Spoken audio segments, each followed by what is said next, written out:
Parker Meadows is unbelievable.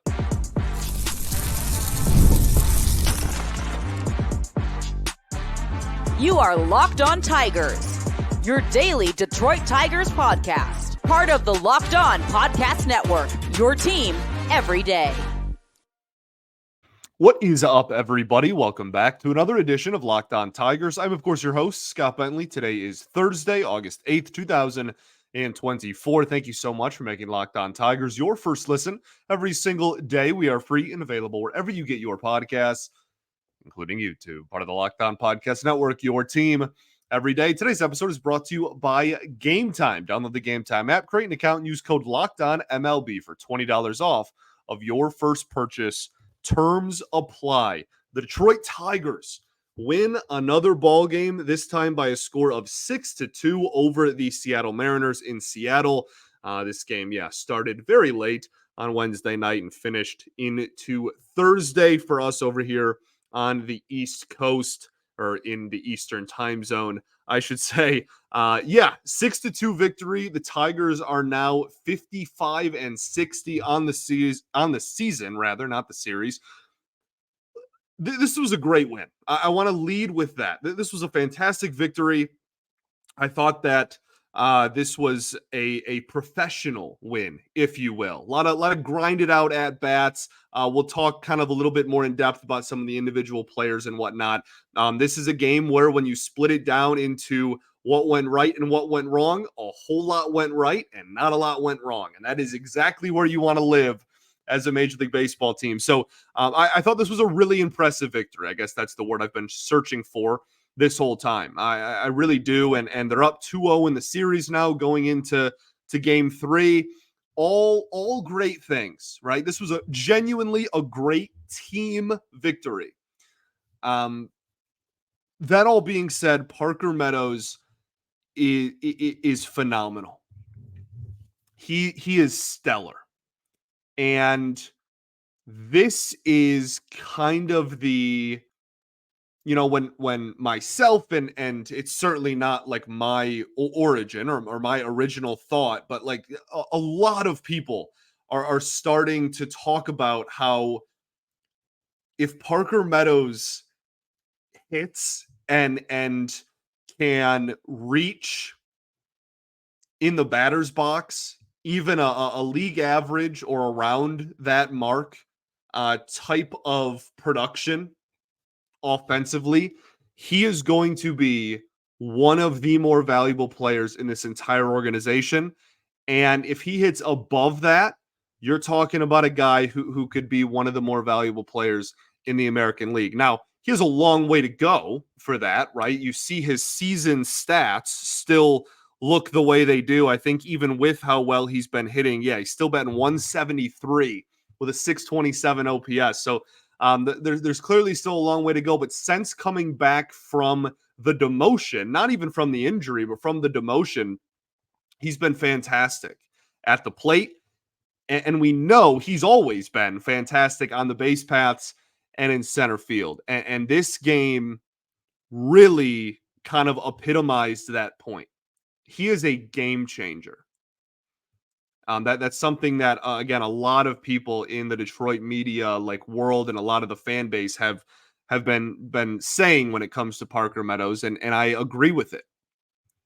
So we can just transition in. We can just start with Parker Meadows. I wasn't planning on actually starting with Parker, but we're already here, so we might as well just keep the ball rolling. So what went right? Parker Meadows, great. Without just regurgitating the same points I just made, he goes 2 for 5 in this game with an incredible catch of the year candidate. If you're watching this but haven't seen the catch for whatever reason, don't waste your time with me. Okay, I'm not that great. Parker Meadows is great. Go watch that clip. I've already watched it about 100 times, and the game ended about an hour ago. He is fantastic and dynamic. He is a dynamic player that can change the game in so many different levels, right? He does have power. And if it all, clicks for him, he could have 20 home run pop pretty easily, I would think. I think that's a being a 2020 player is very much in the realm of possibility for him. He draws walks, he can get on base, he can hit for pop, he can run the base paths, and he can play elite defense at a position that is one of the three most important positions to be an elite defender at. Chris Brown of Motor City Metrics, Tigers Minor League Report, a bunch of other things that we cite on the show a lot, and has been on the show a couple of times. Actually was the original host of Locked On Tigers back many, many years ago. But he put out a stat. I believe it was the Tigers are 45-30 with Parker Meadows in the lineup. And it's like that is just so staggering, right? Because he wasn't hitting well. For a large portion of that, he wasn't hitting at all. And you really are seeing what can happen when he's even decent at the plate, nonetheless good at the plate. And again, we're a far ways away from me saying that he is going to be. This is not me saying like this dude's going to win an MVP. I'm not trying to overhype, but it's really important for me to just pump the tires on this kid, man. Like he has the tools to be really, really good. Okay, so Parker Meadows, fantastic catch, one of the coolest plays of the year, and absolutely saved the game in that moment. But a lot went right in this ball game. The offense showed up in a big way. The entire team's offense showed up, I should say, in a big way, and outside of just Parker. They didn't have a ton of results early. I mean, they had 3 runs in the first 4 innings, so that's even maybe a lie. But they had 3 runs going into the 9th, and then ended with 6. But there was, so whatever, like you kind of exploded late, but they had good ABs really throughout this entire game. I thought like this is a solid bullpen. It's not an elite bullpen like their rotation is, but they were able to get runs off of their elite rotation. Yet again, 3 more runs off of a really good starter in George Kirby, and then 3 runs out of some high leverage relievers in the back end of the pen as well. 8 of your 9 hitters got hits. That's always a good thing. All 9 got on base because Javi, even though he goes hitless, hilariously draws a walk.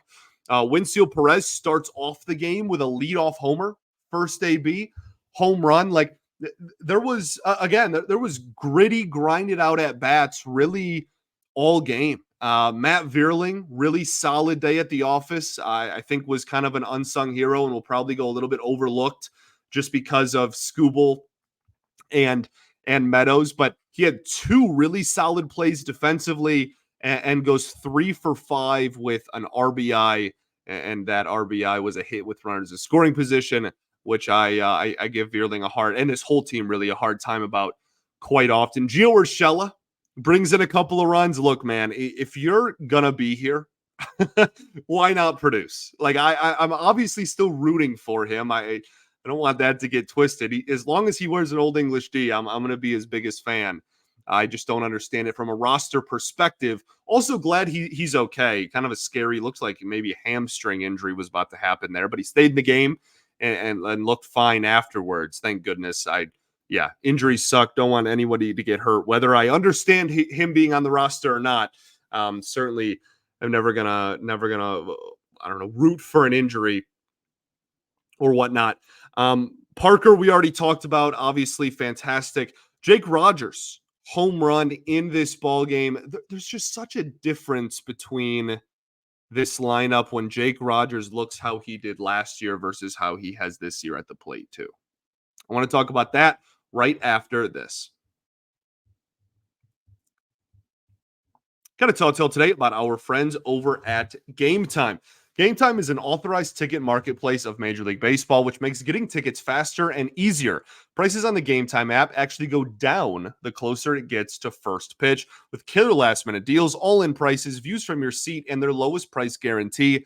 GameTime takes the guesswork out of buying MLB tickets. You can pick out any specific game, and again, the closer you get to first pitch, the more the prices go down. You can save up to 60% buying last minute on sports, but also concerts, comedy, theater. If there's a ticket involved, you can probably get it with GameTime. They also have the GameTime guarantee, where they'll credit you 110% of the difference. Your purchase is covered with the most flexible customer service policy in the entire ticketing industry. So many great features, all in pricing, zone deals, flash deals. We talk about them all the time. So take the guesswork out of buying MLB tickets with GameTime. Download the GameTime app, create an account, and use code LOCKEDONMLB for $20 off of your first purchase. Terms apply. Again, create an account and redeem code LOCKEDONMLB for $20 off. Download GameTime today. Last minute tickets, lowest price guaranteed. All right, everybody, welcome back here. Segment 2 of Locked On Tigers. Appreciate y'all for tuning in, as always, making us your first listen every single day. Shout out to the everydayers that do tune in every day. We will, of course, be back tomorrow talking about the series finale here against the Mariners on Thursday, as well as anything else surrounding the Tigers organization heading into the weekend.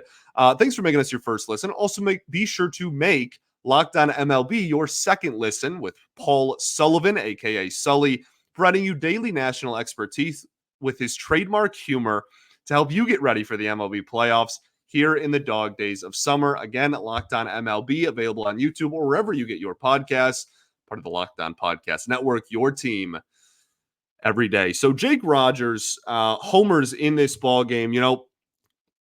Going into the season, we had talked about how I was never going to expect Jake Rogers to hit for a high batting average. But if he had good power numbers and it could increase his walk numbers from last year, I think that would be awesome and that he would be a really valuable asset to this team, considering how good he is defensively on top of all that.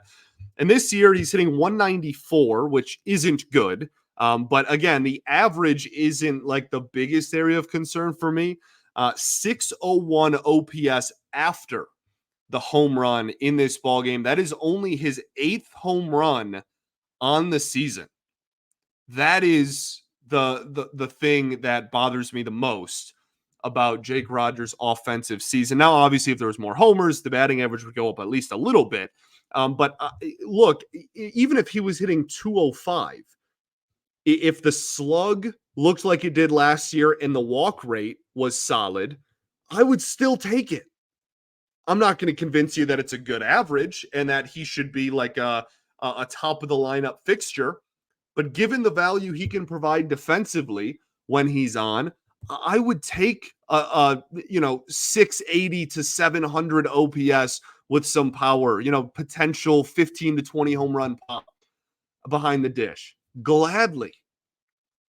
And we just have gotten nowhere close to what we saw from him last season. A lot of swing and miss, a lot of strikeouts. A lot of people talked about it. A lot of people in the fan base. When we did, I remember doing our player preview on Jake Rogers, and a lot of the comments were, he's going to take his big step back. He's not going to get any better. This is kind of concerning given his approach. And that is what has happened. I cannot speak today, unfortunately. So would love to see him get going and end on a high note. I think that would do a lot for the organization going into the offseason and going into 2025.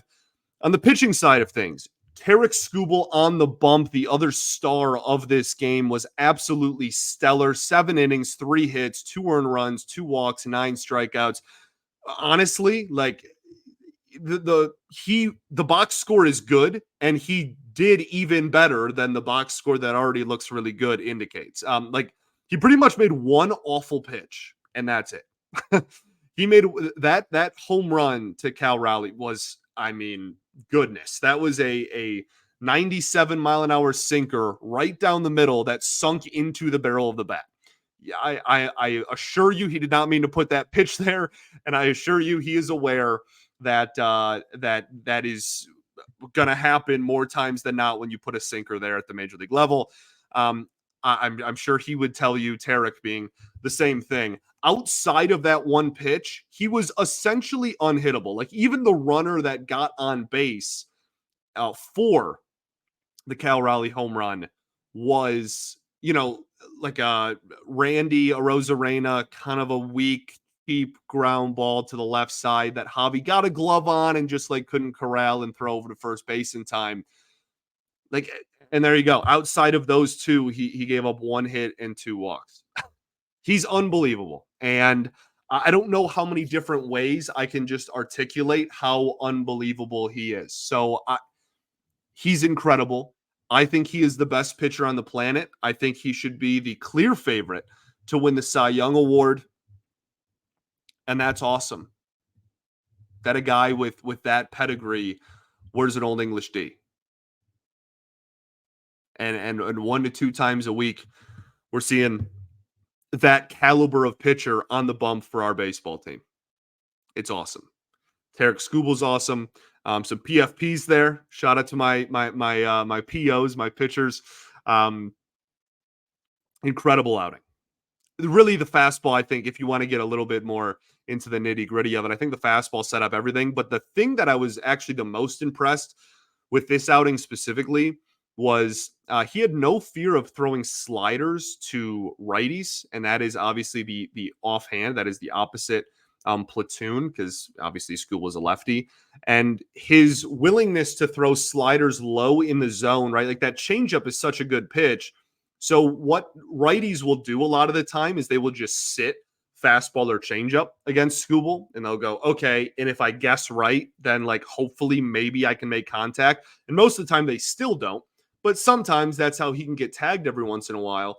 And this was an outing in which he just started throwing the slider low to him. And he was like, all right, you're sitting changeup low or fastball low / at the letters if you want to really time up something to drive. So instead, he just threw sliders, and he completely fooled like 3 different hitters on it. And it was absolutely incredible to watch. He's unreal. One awful pitch tonight. Outside of that, dang near perfect. The bullpen did good enough. Obviously, Parker Meadows helped out Jason Foley a little bit on there. Almost gave up a big home run that would have lost the Tigers the lead at the time.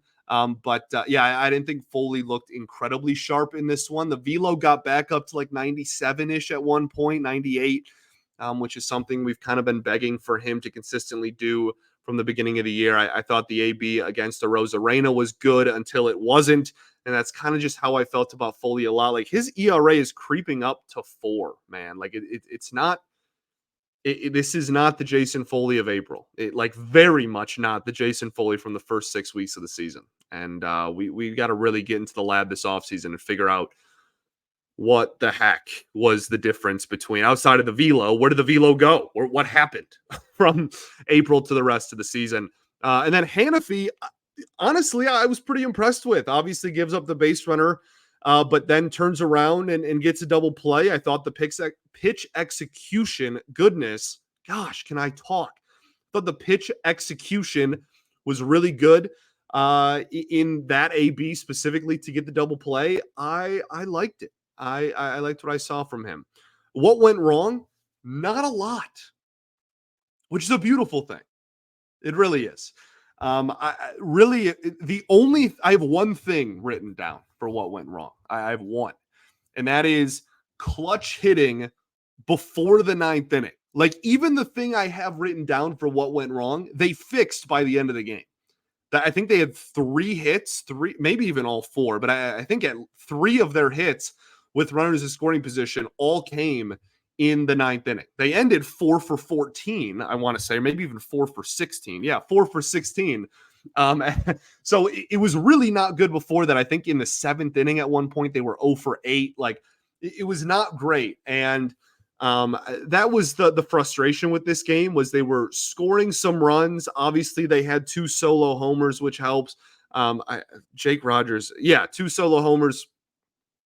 So like that'll add to it, and that is the great equalizer. Even if you can't have clutch hitting, the ball goes over the wall to run, believe it or not. So that they were still grinding out at bats. They were getting on base. That was the frustrating part. They were getting on base. They were putting together some solid enough at bats against a pitcher that's probably well over a lot of their heads talent wise, and just couldn't string together like a couple of hits. It was like, oh, here's a 2-out hit, or oh, here's a hit, and then the next 3 batters get out. Like everybody was eating. It just wasn't lining up and kind of moving the line type of effectiveness. And so I think it was nice to see them finally get over that hump in the 9th, but that was the only thing that I was really frustrated with in this game was just very poor clutch hitting. And then eventually there was. So that kind of even went out the window. It's like half of one. Great ball game. Great win. for the Tigers. Let's talk stuff. All right, we'll do that right after this. Got to talk to you all today about our friends over at supplyhouse.com. Get supplies from the site that's made for the skilled trade, supplyhouse.com. Supplyhouse.com is the reliable way to order plumbing, HVAC, electrical products online. Their easy-to-use website is packed with helpful resources and the latest product info to help you get the job done right. Shop a complete inventory of over 200,000 parts from over 400 top brands and get your order delivered right to your door with fast shipping from coast to coast. If you need help with an order, get expert support and industry-leading service from the friendliest folk in the industry and talk to a real person every time. Pros in the skilled trades can get a competitive edge by joining supplyhouse.com's free Trademaster program. Every Trademaster gets access to a dedicated phone line, free shipping, and discounts on every order. So join the thousands of trade pros already benefiting from their free membership at supplyhouse.com/TM and order plumbing, HVAC, and electrical supplies from anywhere with just a few clicks at supplyhouse.com. All right, everybody, welcome back. Your third and final segment of Locked On Tigers after a nice victory for your Detroit Tigers.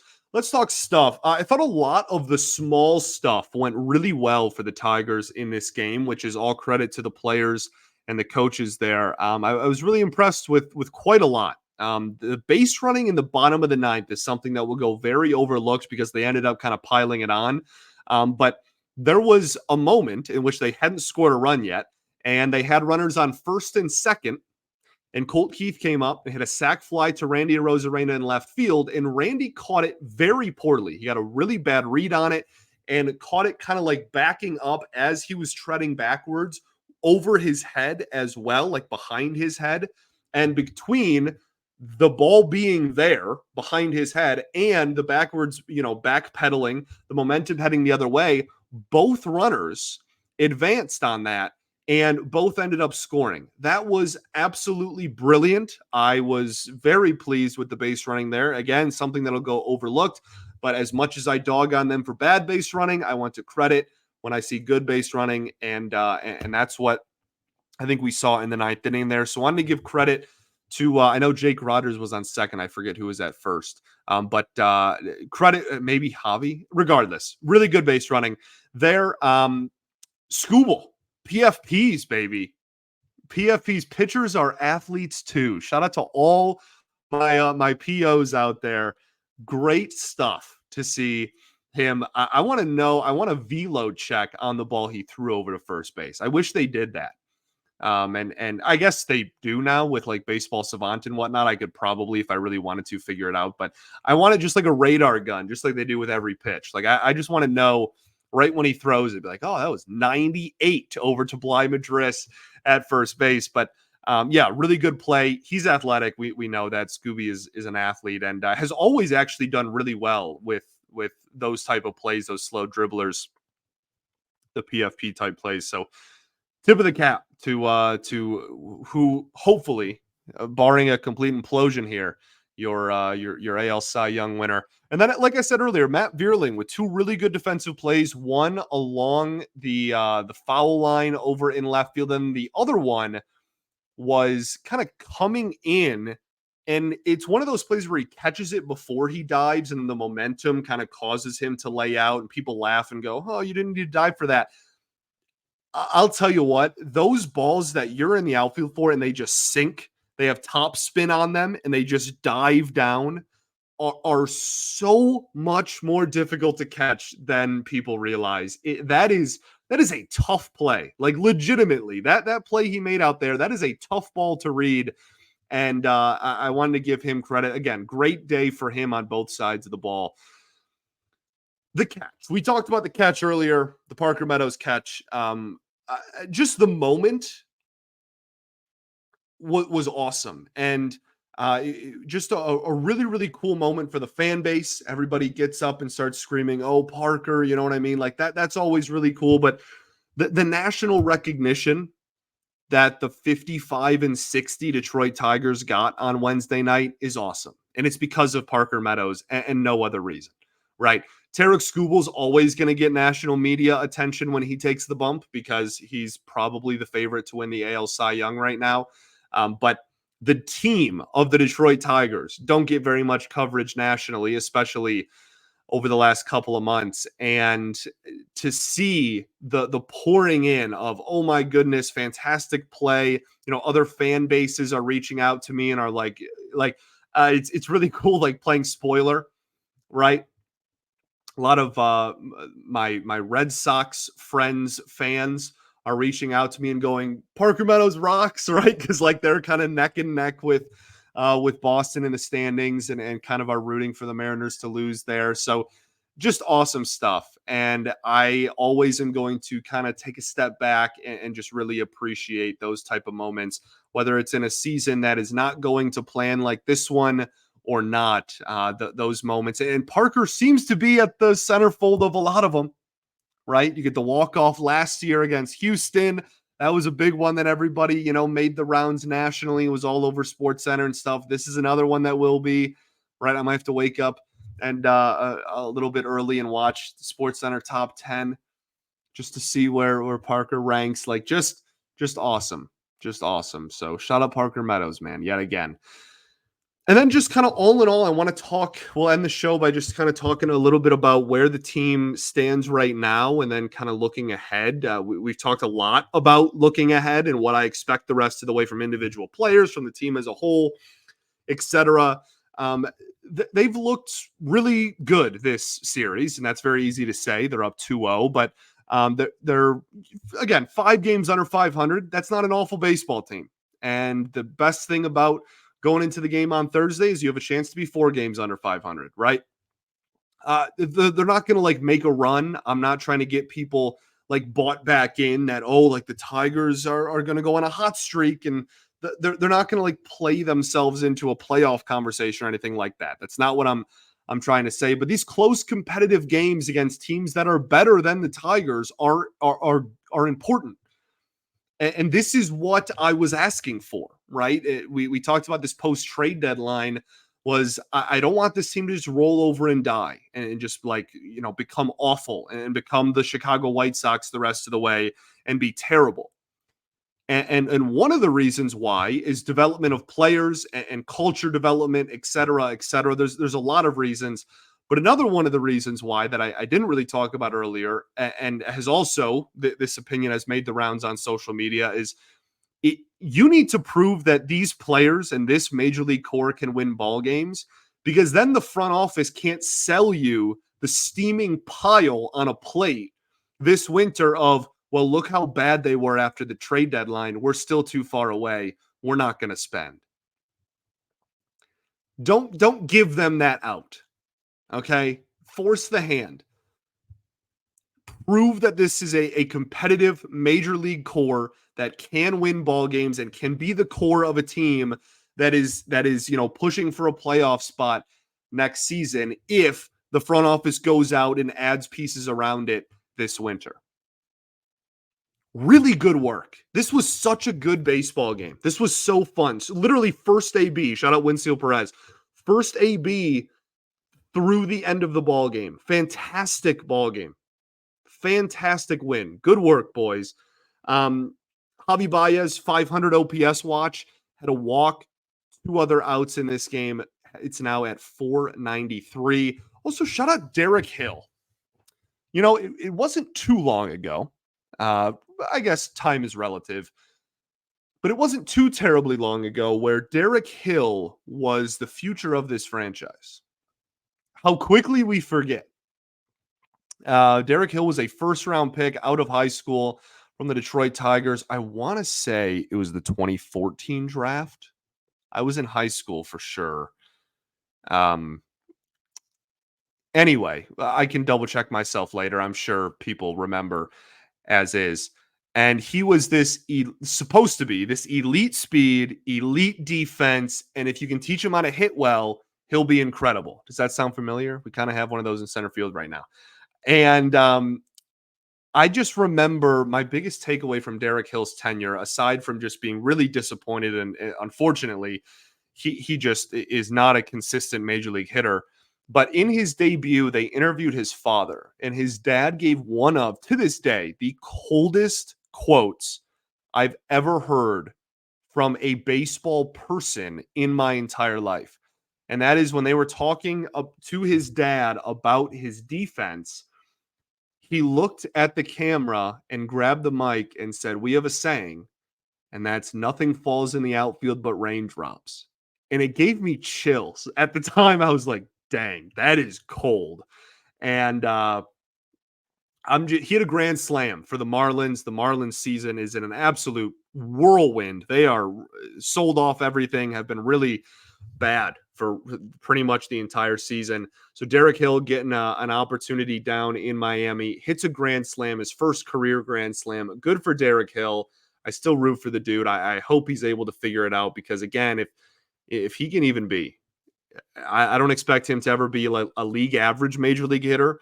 But if he can even be somewhat serviceable and not a complete just automatic out in the batter's box, there's probably a solid 5 to 10 year career being a fourth outfielder for him somewhere. So rooting for him as well. Tigers wrap up this series against Seattle tonight. As you're listening to this, it'll be TBD for the Tigers, presumably a bullpen game against Brian Wu, his ERA is like 2. His ERA is like 2.08 on the season. The young hurler from Seattle there. Yeah, he's or playing for Seattle, not from Seattle. Same thing.